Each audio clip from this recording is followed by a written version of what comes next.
Lah jawab ning kula.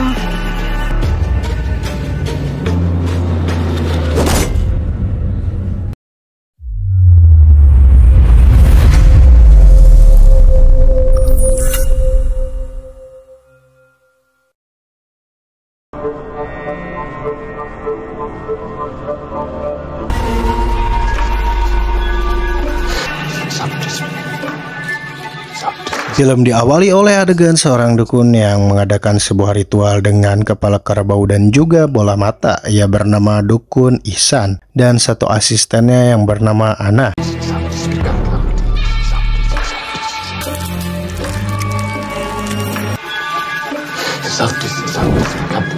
Kemudian kita akan diperlihatkan oleh kedua kakak beradik yang bernama Irma dan adiknya yang bernama Wulan, di mana Irma ini menyukai sepupunya sendiri yaitu Galang, dan ia ingin meminta petunjuk kepada Dukun Ihsan. Apakah saya bisa menikah sama dia atau tidak? Siapa dia? Sepupu kami.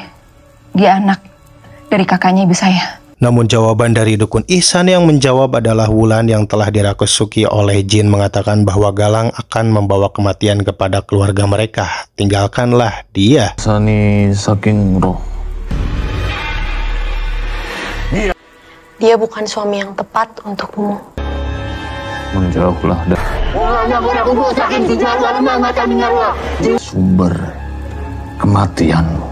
20 tahun kemudian, kini Galang sepupu dari Irma telah mempunyai keluarga dan istri yang bernama Nisa, dan mereka dikaruniai satu anak perempuan cantik yang bernama Sophia. Namun malangnya nasib Sophia, anak Galang, ia sedari lahir sudah tidak bisa melihat karena kurang gerak cepat Galang untuk segera membawa istrinya ke rumah sakit saat istrinya sudah merasakan mules, walau usia kandungannya masih 6 bulan.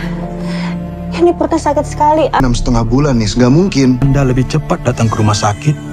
Mungkin kondisi kami tidak dapat menyelamatkan mata putri Anda. Di rumah Galang, Sophia sedang berulang tahun, sehingga dengan itu Irma memberikan kado kepada Sophia dan sekaligus menjenguk orang tua Galang yang merupakan uaknya Irma sendiri yang sedang sakit. Nih, kadonya. Besar ya? Terakhir cek ke dokter. Dokter bilang apa, Nis? Ya tuh, jangan-jangan ada yang jahatin Uwa. Tik banget. Lucu. Namun Galang malah terlibat skandal di belakang keluarganya bersama Irma sepupunya sendiri, sehingga Irma mengandung anak dari Galang.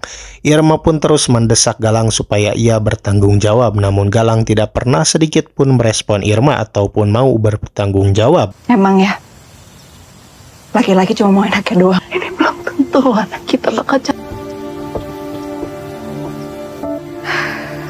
Bahkan saat Galang sedang berjualan daging di pasar, Irma menghampiri Galang dan berteriak bahwa dirinya dihamili oleh Galang dan tetap memaksa Galang untuk tetap bertanggung jawab. Kamu harus tanggung jawab. Saya beneran hamil. Tanggung jawab.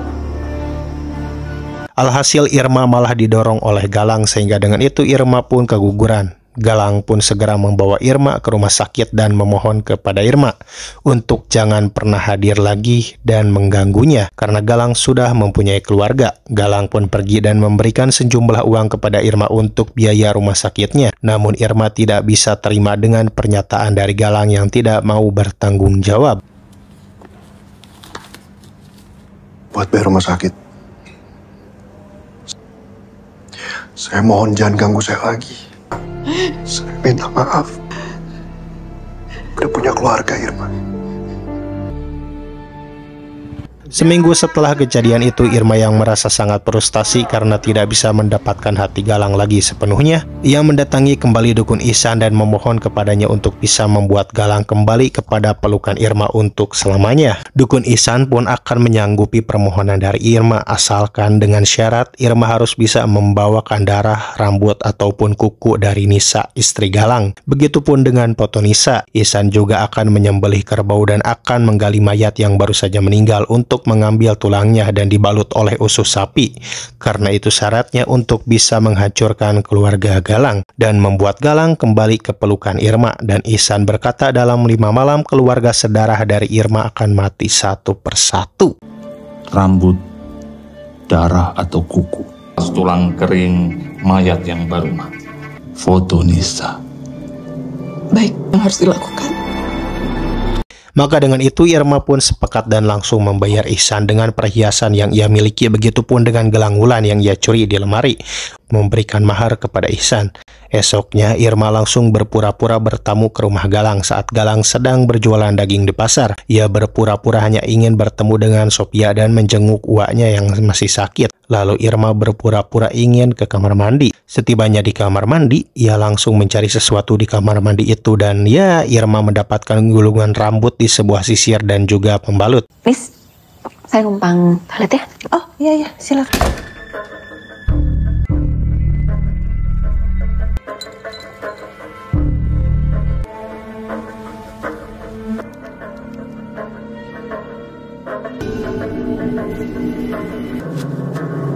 Lalu setelahnya Irma langsung bergegas pamit kepada Nisa dan Sophia untuk pulang.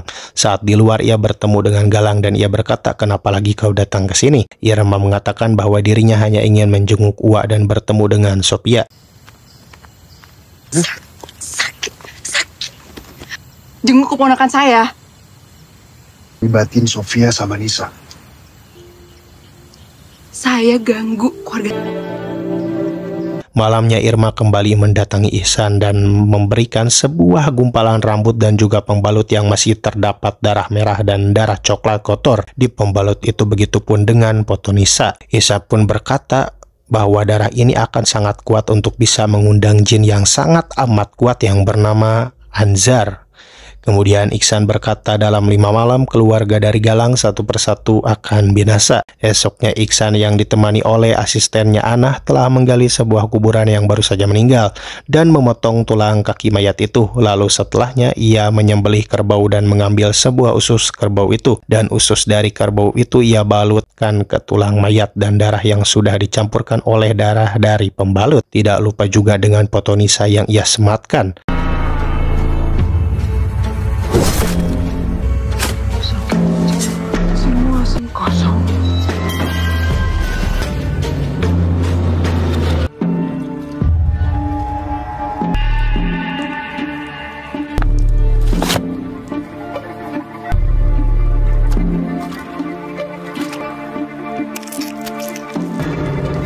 Setan lanang kelawan bagi sing duwe ilmu, duwe keagungan.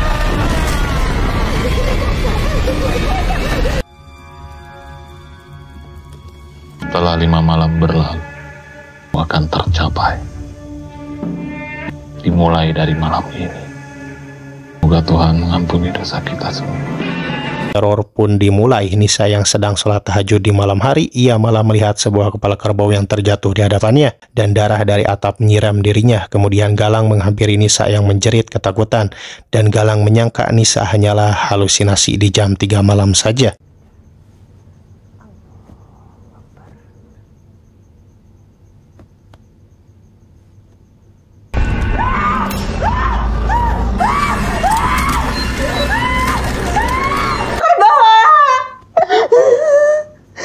Kamu tahu nggak ini jam berapa? 3 pagi, Nis.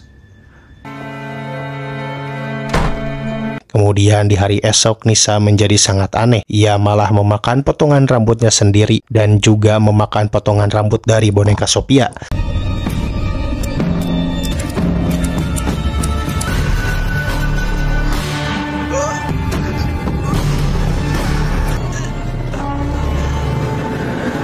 Setelah itu Nisa sedang membasuh muka mertuanya, ia dengan tidak sadar malah membekap mulut mertuanya sendiri. Tapi untungnya ia kembali sadar.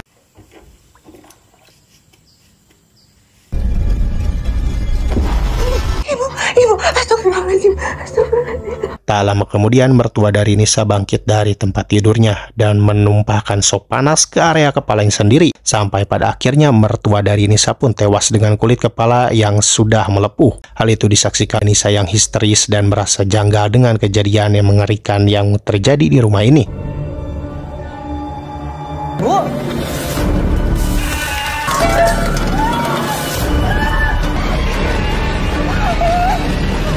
Singkat Cerita malamnya pengajian dimulai dan akan segera dikuburkannya orang tua dari Galang. Dan ya, keanehan pun kembali terjadi saat Nisa kerasukan oleh sosok jin dan membalikan keranda mayat mertuanya. Sehingga dengan itu Ustadz yang bernama A.A. Syakir segera mengeluarkan jin yang merasuki Nisa. Dan A.A. Syakir mengatakan bahwa ada orang yang dengan sengaja mengirimkan jin ke rumah ini kepada Galang. Dan A.A. Syakir menyuruh Galang untuk malam berikutnya Nisa harus diruqyah di belakang masjid bersama murid A.A. Syakir yang lainnya.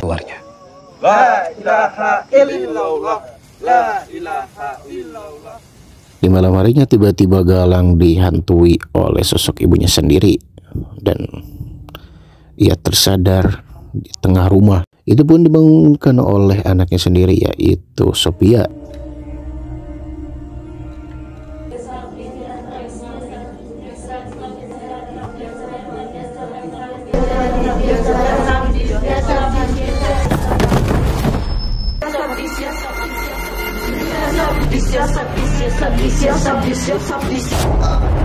Bohong! Kamu pikir saya tidak tahu apa yang kamu lakukan sama Irma? Di malam kedua, tiba-tiba ibu dari Irma memecahkan sebuah piring dan ia menelan semua piring itu.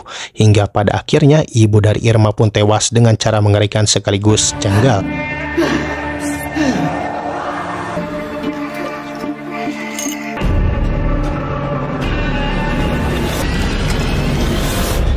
Assalamualaikum. Wulan dan Irma pun saat mengetahui ibunya yang sudah tewas begitu terkejut dan tidak menyangka bahwa ibu mereka tewas dengan cara sangat mengerikan. Singkat cerita, ibu mereka pun telah selesai disolatkan dan dimakamkan. Dan akhirnya Irma pun berkata jujur kepada Wulan bahwa memang dirinya mendatangi kembali dukun Ihsan dan bermaksud untuk mengambil hati Galang. Namun semua orang sedarah dengan Nisa akan mati. Tapi kenapa ibu dari Irma harus mati? Begitupun dengan uaknya, karena Nisa dan mereka tidak memiliki kaitan sedarah. Wulan pun sangatlah kaget dan tidak menyangka bahwa kakaknya itu bisa senekat itu. Irma pun terpaksa melakukan hal itu lantaran sakit hatinya yang tidak terbendung karena Galang meninggalkannya saat Irma hamil, bahkan sampai ia keguguran. Irma tidak bisa menerima hal itu semua. Tante pergi ke dukun itu lagi. Semua kerabat darahnya Nisa akan meninggal. Tapi Mama Wateti bukan kerabat darahnya Nisa. Tega kamu, kejam kamu. Tante gak akan ngebiarin kamu celaka. Ini semua gara-gara si Akan. Tante keguguran anaknya Galang. Tante, harus apa? Setelah itu Wulan dan Irma mendatangi rumah Galang dan bermaksud untuk meminta maaf kepada Galang bahwa semua yang terjadi kepada keluarga Galang dan juga Irma itu ulah dari Irma yang sudah bersekutu dengan seorang dukun santet. Galang pun sangatlah marah kepada Irma dan tidak menyangka bahwa tindakan konyol yang Irma perbuat menjadi malapetaka bagi keluarganya sendiri. Saya mau minta maaf semua kematian ini. Jadi selama ini kamu yang ngirim? Disayang. Tapi saya nggak bikin keluarga saya mati.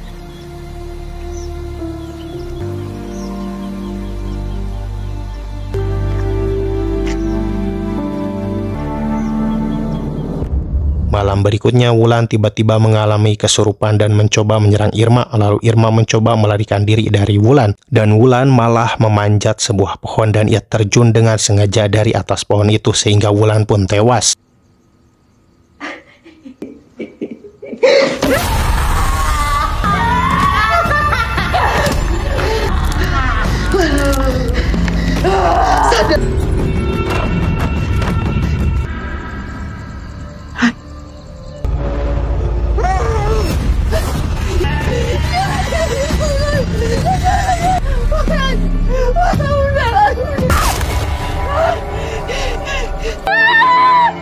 Irma yang tak terima dengan kematian adiknya pun dengan cepat mendatangi rumah Ihsan dan langsung bertemu dengan Anah. Dan Irma berkata kenapa keluarganya yang harus mati. Anah pun berkata darah siapa yang kau bawa. Irma pun dengan cepat masuk ke dalam rumah Ihsan dan Anah ia dorong dan terbentur di sebuah batu. Ihsan! Ihsan, bantuin saya untuk menghentikan semua ini. Sudah terlambat. Darah siapa yang kamu bawa ke sini? Sesampainya di tempat ritual ihsan, Irma malah mengalami kerasukan dan menyiksa dirinya sendiri sampai pada akhirnya meninggal secara tragis dan brutal. Ihsan pun hanya bisa terdiam melihat kematian Irma sang kliennya.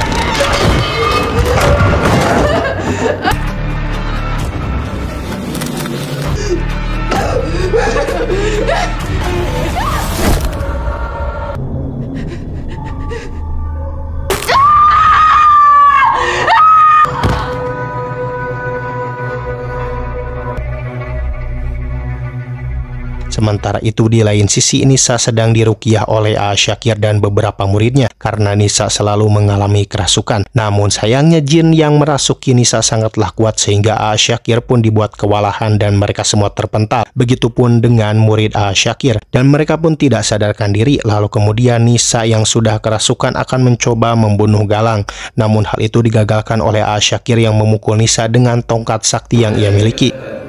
Al-Izzatullah, bismillah.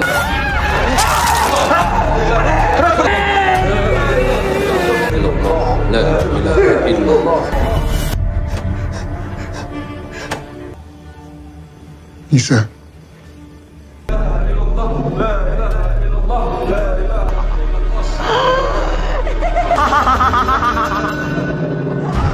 Qayyum, la ta'khudhuhu sinatu wa la nawm.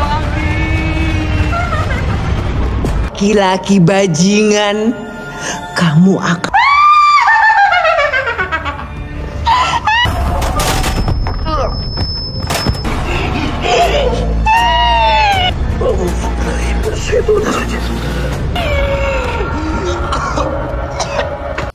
Nis, seharusnya tongkat ini saya nggak bisa kalau nggak ada kamu, Nis. Kemudian Sophia datang dan faktanya adalah Sophia lah sumber dari malapetaka ini terjadi. Darah dari pembalut yang dibawa oleh Irma itu adalah darah haid pertama dari Sophia.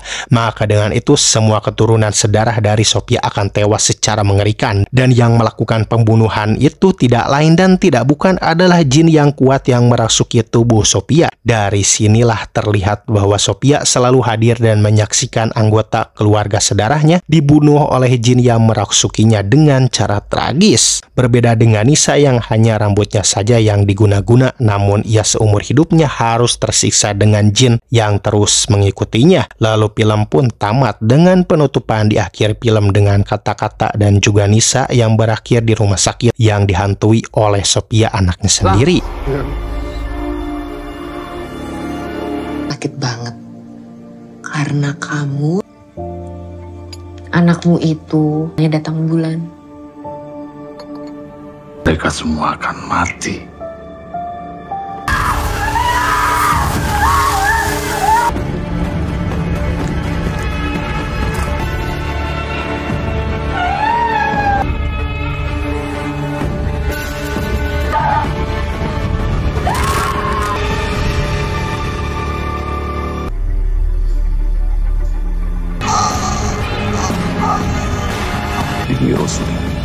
وقالوا سمعنا وأطعنا ربنا ولا تحمل علينا إصرا كما حملته.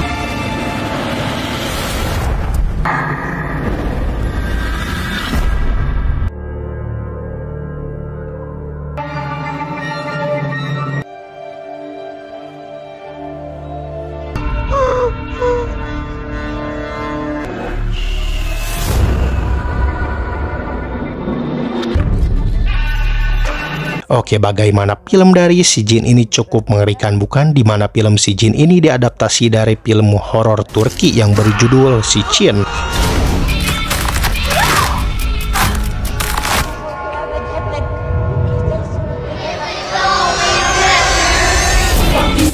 Oke, mungkin segini aja yang bisa Babang sampaikan. Bagi yang suka dengan pembahasan film Si Jin ini, boleh tekan like dan tinggalkan komentar positifnya ya. Dan jangan lupa untuk subrek aja ke channel TMF96 ini, supaya Babang Tampan terus bersemangat untuk membahas alur film yang tak kalah lebih menegangkan maupun menyeramkan. Oke, gue Babang Tampan beserta tim redaksi 96 mengundurkan diri. Sampai jumpa di video berikutnya. Dadah. Terus aku yang kayak, oh my god, itu kok ketika saya kesurupan, make upnya itu matanya buta gitu, nggak bisa melihat. Bismillah. Mulai orang kumpul sak dua karo nyawa sing